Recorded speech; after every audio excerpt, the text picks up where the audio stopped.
Hello বন্ধুরা, তোমরা সবাই কেমন আছো? আমি আবার একটি ছোট্ট ভিডিও তোমাদের সাথে শেয়ার করব আজকে ছিল আমার ভাগ্নির বার্থডে। তো ওর জন্য একটা ছোট্ট সারপ্রাইজ প্ল্যান করেছিলাম। তো ও কিছুই জানে না। ও হচ্ছে টিউশন থেকে এসে মানে আমাদের সাথে গল্প করছিল। আর আমি তো চট করে গিয়ে একটা বাজার থেকে কেক নিয়ে এসেছি। মানে ছোট্ট একটা কেক ওকে কাটানোর জন্য 12টার দিকে ওর জন্য একটা সারপ্রাইজ প্ল্যান ছিল তাই জন্য।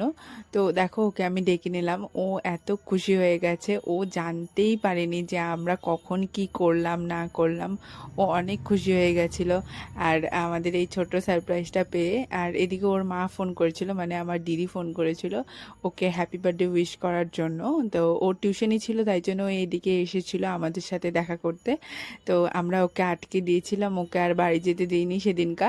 তো ওই যে এখন আমরা সবাই মিলে কেক ঠেক খাচ্ছি আর সবাই মিলে মানে খুব এনজয় করলাম। মানে সবাই বলতে আমার দিদি টিদি সবাই মানে ছিল আর কি, আমার ভাগ্নি। তো এই কয়জনই ছিলাম, তো এই কয়জন মিলে আমরা পুরো কেকটাকেও ফিনিশ করে দিলাম।